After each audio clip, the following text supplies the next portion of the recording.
లక్షకు పైగా జీవోలు రహస్యమే, పోర్టల్లో కనిపించని పరిపాలన నిర్ణయాల ఉత్తర్వులు. 2.14 లక్షలు అందుబాటులో ఉన్నవి 82,000. గత 10 ఏళ్లకు పైగా రాష్ట్రంలో ఇదే పరిస్థితి. సో తెలంగాణ రాష్ట్రంలో అయితే కనుక లక్షకు పైగా జీవోలు ఇంకా రహస్యంగా ఉంచారంట. మరి ఎందుకు రహస్యంగా ఉంచారు? జీవోలు రిలీజ్ చేసేదే అందరికీ తెలియడం కోసము. ఇప్పుడు ఇప్పుడు సీఎం అలాగే ప్రిన్సిపల్ సెక్రటరీ లేదా ఆయా శాఖలకు సంబంధించి వాళ్ళు ఆమోదించిన తర్వాతనే కదా జీవోలు రిలీజ్ చేస్తారు. మరి అలాంటి జీవోలని ఎందుకు లక్షకు పైగా జీవోలు రహస్యంగా ఉంచారు అన్నదైతే కనుక అంతుబట్టట్లేదు. మరి వాళ్ళే చెప్పాలి ఎందుకు ఇన్ని రోజులు ఉంచారు అనేది. పోర్టల్లో జీవోల పోర్టల్లో అయితే కనుక ఎక్కడ పరిపాలనా నిర్ణయాలకు సంబంధించిన ఉత్తర్వులు అయితే కనుక కనిపించట్లేదు అని చెప్పేసి ముఖ్యంగా ఇచ్చారు.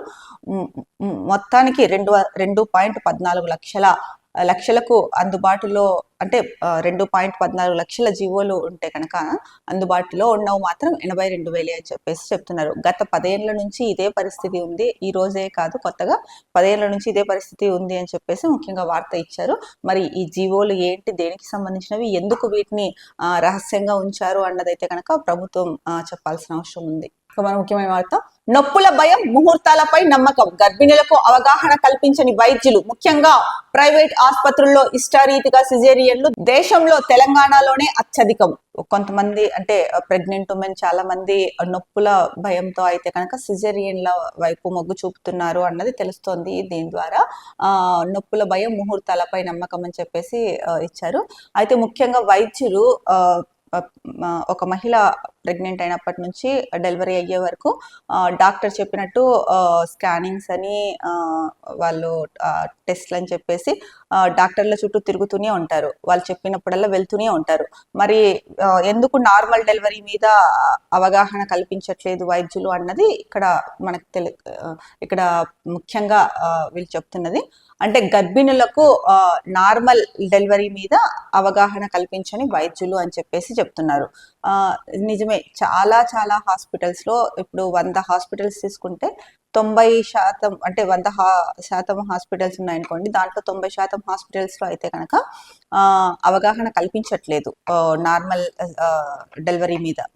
సో దీంతో చాలా మంది ఏంటంటే కనుక pregnant women, first time pregnancy వాళ్ళు ఖచ్చితంగా భయం అనేది ఉంటుంది ఎవరికైనా, కానీ ఆ భయం పోగొట్టేలాగా వైద్యులు అయితే కనుక ప్రయత్నం చేయట్లేదు.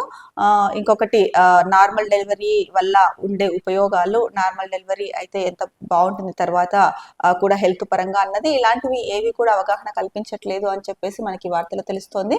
ఇక ప్రైవేట్ ఆసుపత్రుల గురించి అయితే చెప్పాల్సిన అవసరమే లేదు, వాళ్ళు ఇష్టం వచ్చినట్టు చెప్పేస్తున్నారు. ఇంకా కొంతమంది అయితే కనుక కొన్ని హాస్పిటల్స్ లో డాక్టర్లు పలానా రోజు అంటే డెలివరీ డేట్ పలానా రోజు ఉంటుంది, మీకు ఏమైనా అంటే ముహూర్తము, టైమింగ్ ఇలాంటివి కావాలంటే చూసుకోండి అని ఓపెన్ గా చెప్తున్న డాక్టర్లు కూడా ఉన్నారు. అవి చాలా మందికి తెలిసిన విషయమే.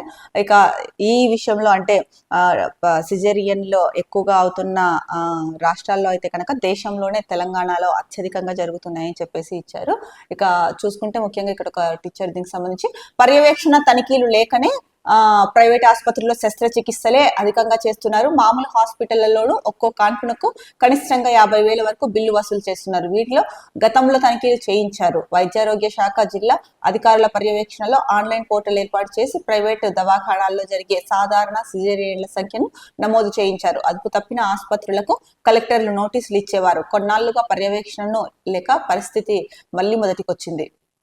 సో ఒకప్పుడైతే కనుక పర్యవేక్షణ ఉండేది. అంటే ఆయా జిల్లాల్లో అయితే కనుక కలెక్టర్లు, ముఖ్యంగా వైద్యారోగ్య శాఖ అయితే కనుక ఆయా జిల్లాల్లో అధికారుల పర్యవేక్షణలో అయితే కనుక ఆన్లైన్ పోర్టల్ ఏర్పాటు చేసి అంటే ప్రైవేట్ హాస్పిటల్స్ లో ఎన్ని సాధారణ డెలివరీలు జరిగాయి, సిజేరియన్లు ఎన్ని జరిగాయి అని చెప్పేసి ఆ సంఖ్యని నమోదు చేసేవాళ్ళు. తర్వాత ఏదైతే కనుక ఈ అదుపు తప్పి ప్రవర్తిస్తున్నాయో ప్రైవేట్ హాస్పిటల్స్, వాటిపైన కలెక్టర్లు అయితే కనుక నోటీసులు ఇచ్చేవారు ఆ హాస్పిటల్స్ కి. గతంలో అలా ఉండేది. అయితే ఈ మధ్య కాలంలో కొన్నాళ్ళుగా అయితే కనుక ఈ పర్యవేక్షణ లోపించడం వల్ల మళ్ళీ సిజేరియన్ల సంఖ్య అయితే కనుక పెరిగిపోయింది. ప్రైవేట్ హాస్పిటల్స్ కి అయితే కనుక హద్దు అదుపు లేకుండా ఇష్టరీతిగా వ్యవహరిస్తున్నారని చెప్పేసి ముఖ్యంగా ఇక్కడ వార్త ఇచ్చారు. ఏది ఏమైనా కూడా ప్రెగ్నెన్సీ విషయంలో అంటే నార్మల్ డెలివరీ పైన అయితే కనుక అవగాహన కల్పించాల్సిన అవసరం వైద్యుల పైన 100% ఉంది. దీన్ని అంటే ఇప్పటికైనా సరే ప్రభుత్వము ఏదైతే అంటే పర్యవేక్షణ లోపించి ప్రైవేట్ హాస్పిటల్స్ ఇష్టరాజ్యంగా వ్యవహరిస్తున్న ఈ నేపథ్యంలో గవర్నమెంట్ అయితే కనుక వైద్య ఆరోగ్య శాఖ ముఖ్యంగా దీన్ని మళ్ళీ ఏదైతే ఏ జిల్లాల్లో ఏ హాస్పిటల్స్లో ఎన్ని నార్మల్ డెలివరీస్ సిజేరియన్లు చేస్తున్నారు అంటే నార్మల్ డెలివరీ అయ్యే అవకాశం ఉన్నా కూడా సిజేరియన్కి చాలా మంది ప్రిఫర్ చేస్తున్నారు, డాక్టర్లు కూడా దాన్ని ప్రోత్సహిస్తున్నారు. ఇలాంటివి ఎన్ని ఉన్నాయి ఏంటి అన్నది నమోదు చేసుకొని కలెక్టర్లు చర్యలు తీసుకోవాల్సిన అవసరం అయితే కనుక ముందులాగా చర్యలు తీసుకోవాల్సిన అవసరం అయితే ఎంతైనా ఉంది. ఇక మరో ముఖ్యమైన వార్తాపత్రిక దిశ చూస్తే కనుక